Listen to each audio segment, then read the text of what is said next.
aí galera, tudo bom com vocês? Mais uma aula aqui de Química Geral do YouTube do PET Metalúrgica, né gente? Meu nome é Gabriel e a gente vai dar prosseguimento aos assuntos que a gente vem vendo aí, vamos dar continuidade, né, aos assuntos que a gente vem vendo. Hoje a gente vai falar sobre ligações químicas, especificamente sobre ligações iônicas, tá?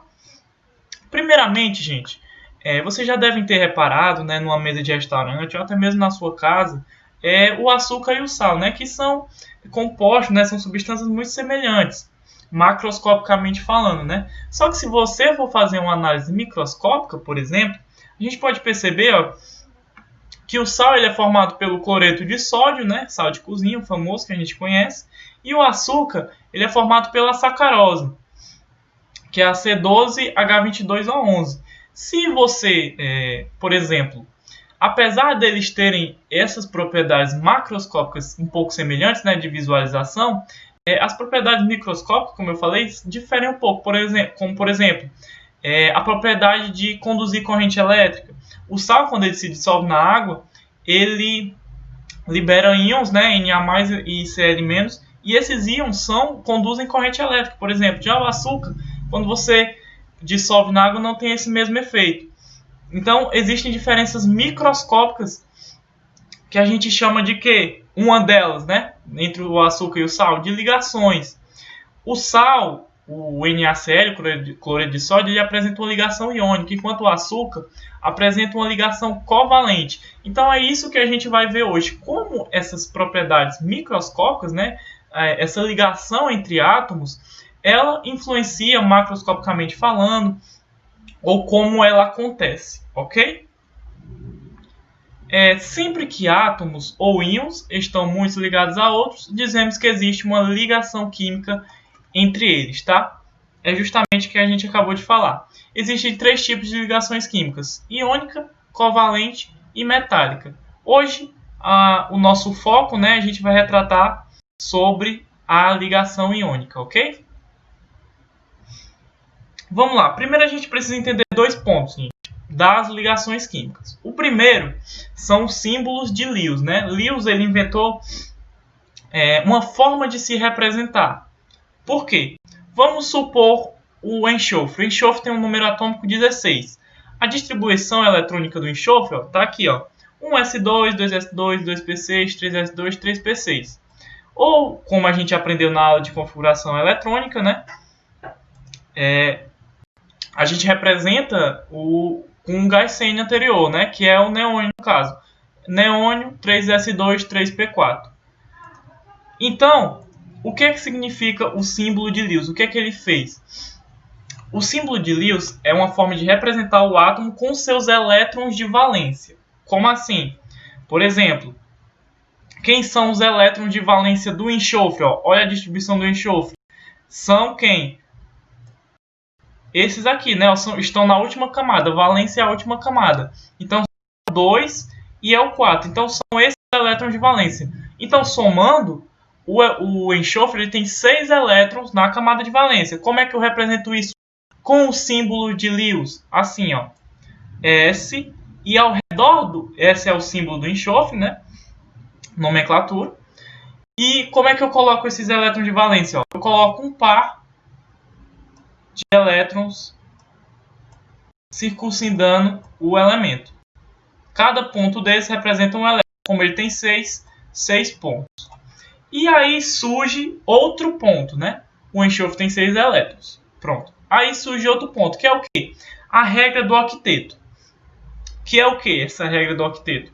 Os átomos tendem a ganhar, perder ou compartilhar elétrons até que eles estejam circuncidados por 8 elétrons de valência, ok?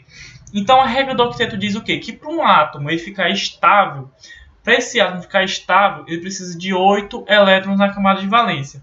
O enxofre, se você perceber aqui, vamos usar o exemplo do enxofre.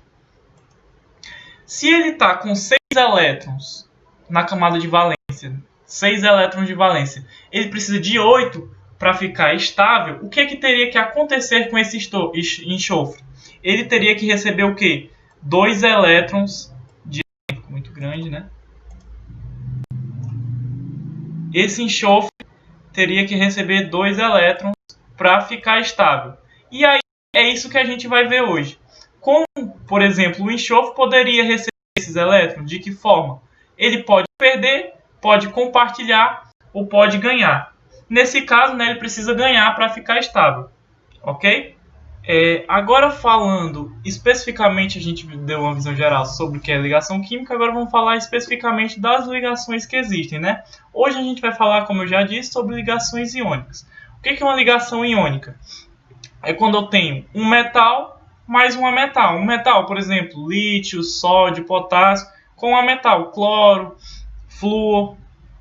Então essas ligações são as chamadas ligações iônicas. Sempre que eu tenho um metal mais um ametal, um cátion mais um ânion, ok? E o ponto fundamental dessa ligação iônica é a transferência de elétrons. Por quê? Vamos supor o cloreto de sódio que a gente pegou, que a gente já sabe que é uma ligação iônica, né? Porque eu falei no começo. Mas por que é iônico? Vamos lá. Por que o cloreto de sódio, o sal de cozinha, é formado por Na+ e Cl-? Por quê? Se a gente pegar a distribuição eletrônica do sódio e do cloro, tá aí a distribuição deles, ó. O sódio 1s2, 2s2, 2p6, 3s1. A do cloro 1s2, 2s2, 2p6, 3s2, 3p5. O que a gente nota aqui? O sódio, ele tem um elétron de valência, ou seja, um elétron na última camada, que é a camada de valência, ok? O cloro, ele tem 7 elétrons na camada de valência, a última camada, beleza?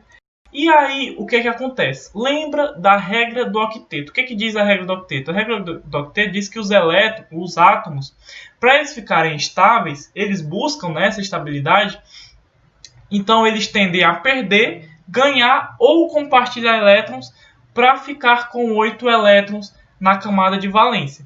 E na ligação iônica, o que acontece?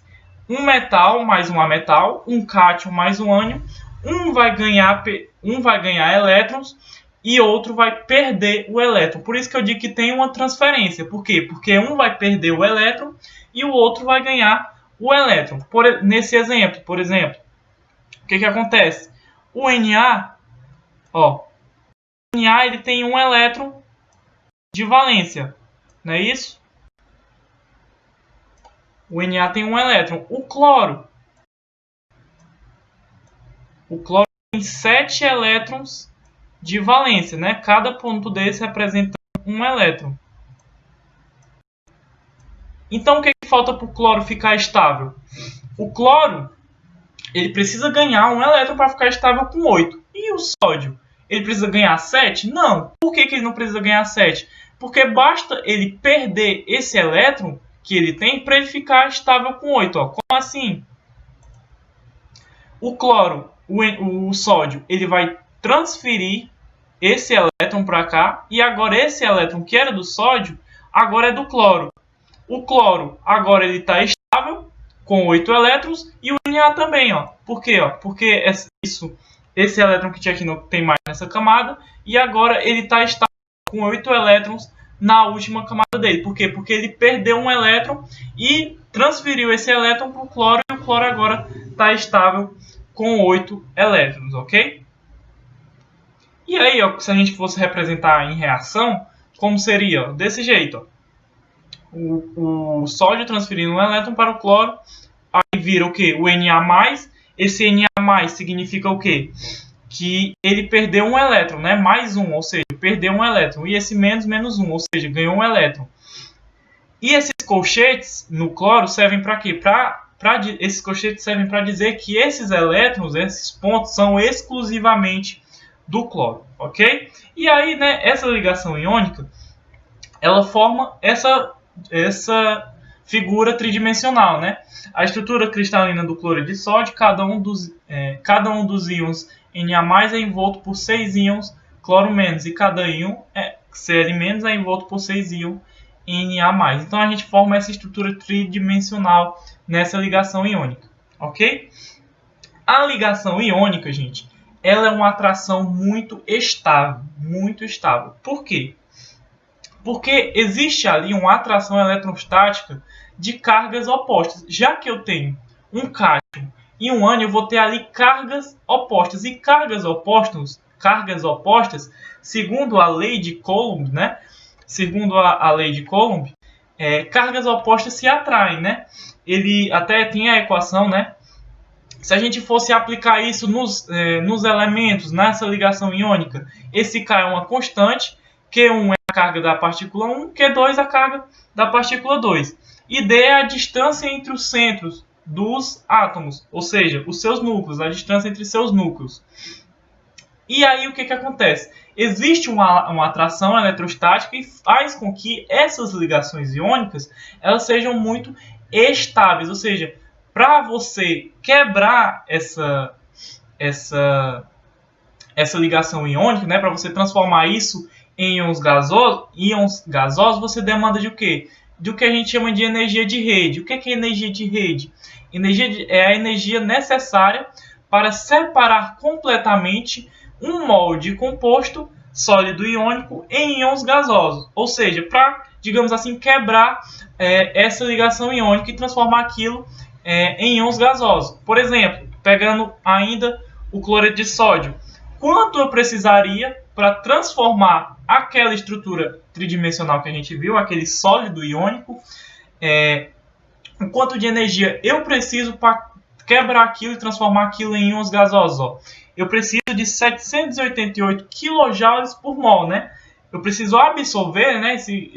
Essa reação precisaria absorver essa quantidade de energia, o que é considerado uma energia alta, né? Para você quebrar aquele composto. Por isso que os compostos iônicos, eles são bastante estáveis, tá? Então vamos lá, gente, para finalizar a aula sobre ligações iônicas, né? Vamos fazer uma questão sobre isso, para reforçar o conteúdo, beleza? Determine a fórmula química do composto iônico formado entre o potássio e o enxofre. Beleza, vamos lá. O que a gente faz primeiramente? Primeiro vamos fazer a distribuição eletrônica desses caras, né? Que é o quê? O potássio, ele tem 19, ele tem um número atômico 19 e o enxofre número atômico 16. Falando na distribuição eletrônica deles, né? A gente vai ver, a gente pode perceber que o potássio, ele tem um elétron de valência e o enxofre tem 6 elétrons de valência. Pronto. Como é que eu representaria isso? Enxofre, 6 elétrons, né? A gente já até fez no comecinho. O enxofre aqui com 6 elétrons ao redor dele. E o potássio com 1 elétron. Beleza. E o que é que vai acontecer? O enxofre, né? Ele precisa receber 2 elétrons para seguir a regra do octeto, para ficar estável. E aí o que acontece? O potássio vai mandar elétron para ele. Só que há um problema, né? Por quê? Porque o enxofre agora está com 7 elétrons. E ele precisa de quanto para ficar estável? Precisa de 8. Então o enxofre ele precisa receber mais um elétron. Então o que eu faço? Eu adiciono mais um potássio no sistema. Então agora mais um potássio com um elétron na camada de valência vai transferir mais um elétron para o enxofre. E agora o enxofre e o potássio estão com 8 elétrons de valência, estão seguindo a regra do octeto, estão estáveis. Como é que ficaria a fórmula química desse composto? Ficaria justamente K2S, né? Sulfeto de potássio, ok? Então foi isso, gente. Eu espero que vocês tenham gostado da aula, né? Se inscrevam aqui no canal, né? Deixa o like. Fora as aulas de química, tem muitas outras aulas de assuntos como programação, em Python, em C, tem física, tem conteúdo sobre o nosso próprio curso, né? Para você que está em dúvida em qual curso quer seguir, por exemplo, se inscreva nas nossas redes sociais no Instagram, né? @pestmetalufc. Então é isso, gente. Muito obrigado por todos que estão assistindo, ficaram até o final. Um beijo para todos e tchau.